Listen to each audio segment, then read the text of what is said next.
Bismillahirrahmanirrahim. Welcome to the second session of the second book review. The second book, which was Confessions of an Economic Hitman. This is the book.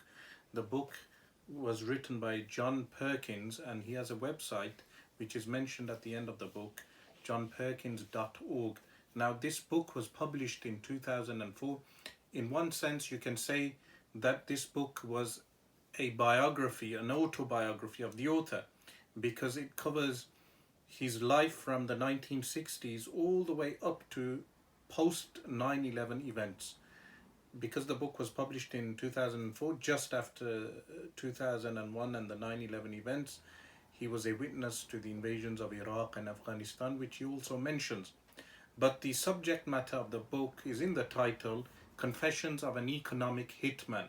Now, this term, economic hitman, the initials are utilized throughout the book, EHM, is in reference to a type of hitman that is utilized by the American corporate empire. Now, the favorite word of the author is corporatocracy, which is in reference to the relationship between corporations, the banking system, and governments. And he states this triune, the working of this triune in taking over countries is through the means of three steps. Firstly, the economic hitman.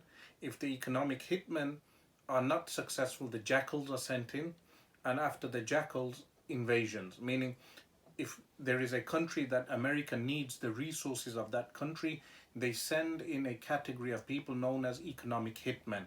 Those economic hitmen will work for corporations, and the corporations will offer through the economic hitmen the building of the infrastructure of a country. For instance, now he worked for Maine. Maine was a company, the initials Maine, MAIN, a company that offered countries like Indonesia the rebuilding of the infrastructure, but mainly supplying electricity. So building power supplies for any country which had a dilapidated infrastructure. But the economic hitman was sent in to give forecasts of economic boom, forecasts of economic growth in that country.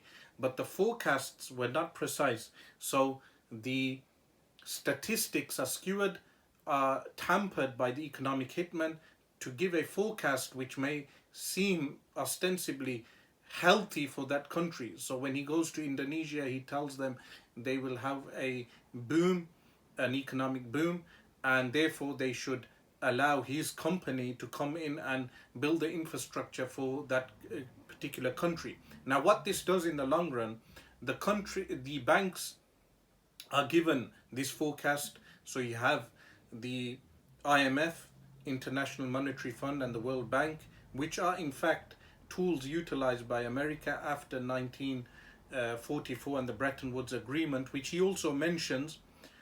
Those banks then give a loan to the country.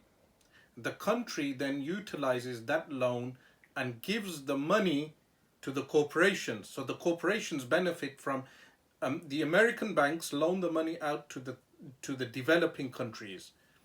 The developing countries then give that money to the corporations. The corporations then build the infrastructure which they promise is a good infrastructure for that country. But what happens, because they gave false information and false forecasts regarding the economic boom in that country, what will happen? The economy will fail. But by that time, the corporations have left the country, and the country then will be indebted to the IMF and the World Bank. So like this, America controls those developing countries. The first country he starts with is Indonesia. So he goes to Indonesia and he gives the forecast of an economic boom. Now, Indonesia took those loans from the IMF. The IMF gives those loans after the recommendation of the economic hitman, and then when the corporations carry out the building of the infrastructure, the economic boom does not happen. The countries fail economically, and what happens is that they become indebted to the IMF. Then the IMF, of course, charges them interest on the loans. The interest accumulates, and what this leads to is serfdom, a slavery, a modern day slavery of the population. The population then may be taxed, and as we know, similar to John Pilger's book, he mentions that over 50% of the world's population is living off less than $2, a fact overlooked by people living in the high-tech north or people living in modern Western society. Then, additionally, what he mentions is statistics similar to John Pilger. Like John Pilger mentions saddening statistics like every day 6,000 children die of diarrhea-related diseases simply because they do not have access to clean water. Similarly, the author mentions the statistics of 24,000 people dying daily of hunger. So these are UN statistics, meaning these are not statistics made and utilized by people who are against the establishment. These are statistics of the establishment. So every day people die of malnutrition and man-made hunger, 24,000 people daily. So he mentions that fact throughout the book. So the first country, which was Indonesia, he mentions, he also has his experience with Muslims and the Muslim world. So he mentions Iran during the time of the Shah of Iran, that the Shah of Iran was of course a CIA asset. The government of Mossadegh was overthrown in the 1950s. Prior to Mossadegh, the democratically elected president of Iran, prior to him, the Shah of Iran was the ruler of Iran, but he had overthrown his father in the 1940s, and after overthrowing his father in the 1940s, supported by the CIA, there was a democratic election in which Mossadegh was voted in the 1950s. Now Mossadegh wanted to nationalize all the natural resources of Iran. So anyone who wants to nationalize, meaning the common man benefits from the natural resources of that country, America sends in the economic hitmen first.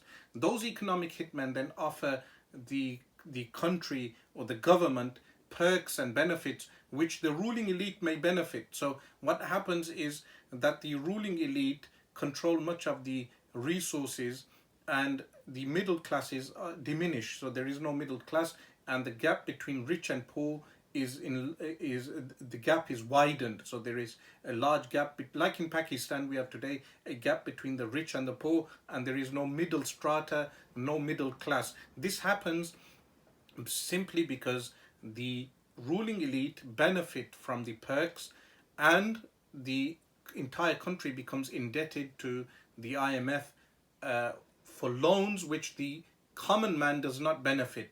And this, of course, leads to destruction of even the environment. So what is especially important in this book is that he mentions the effect of American oil companies in the Amazon.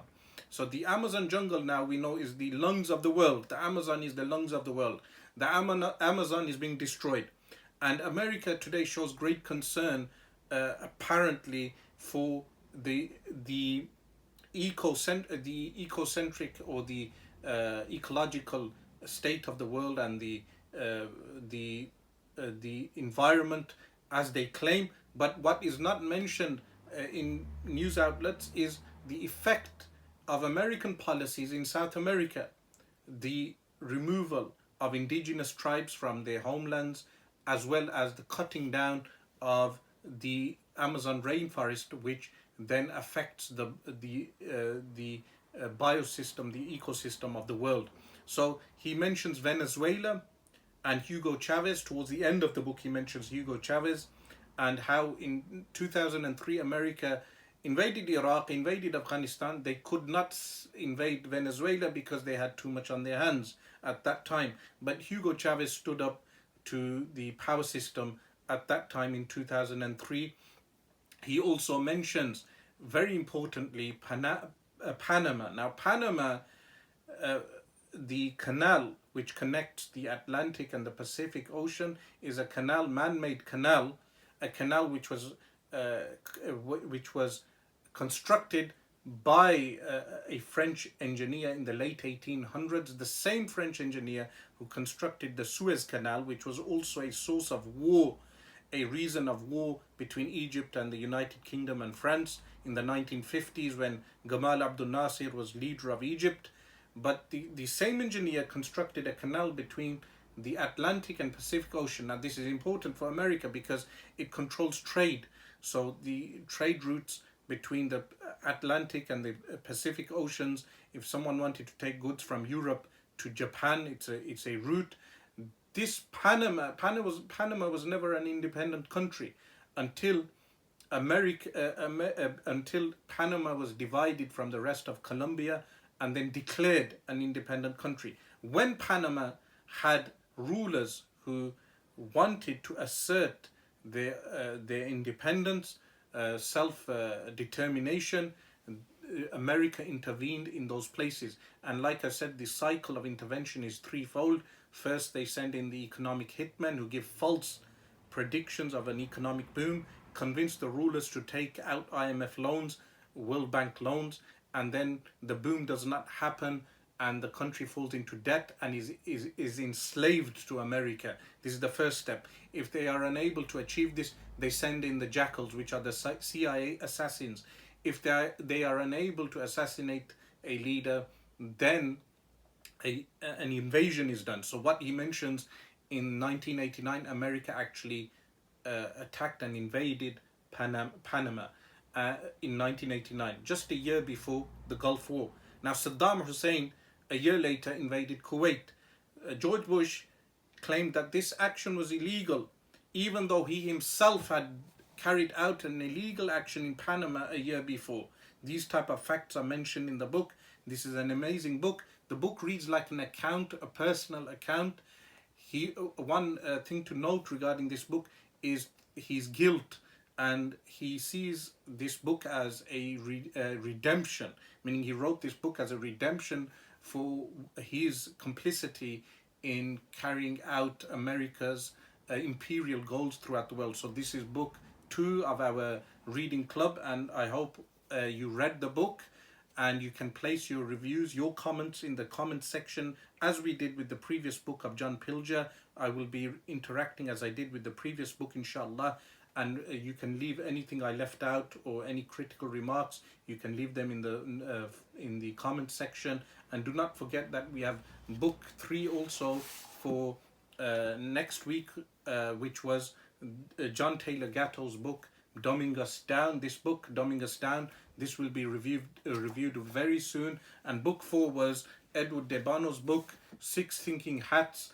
This was book 4. And inshallah, in the coming reviews also, I will mention additional books. And remember, some of these books interlink also in terms of subject matter. Jazallahu anna Sayyidina Muhammadan sallallahu alayhi wa sallam ma huwa ahlu.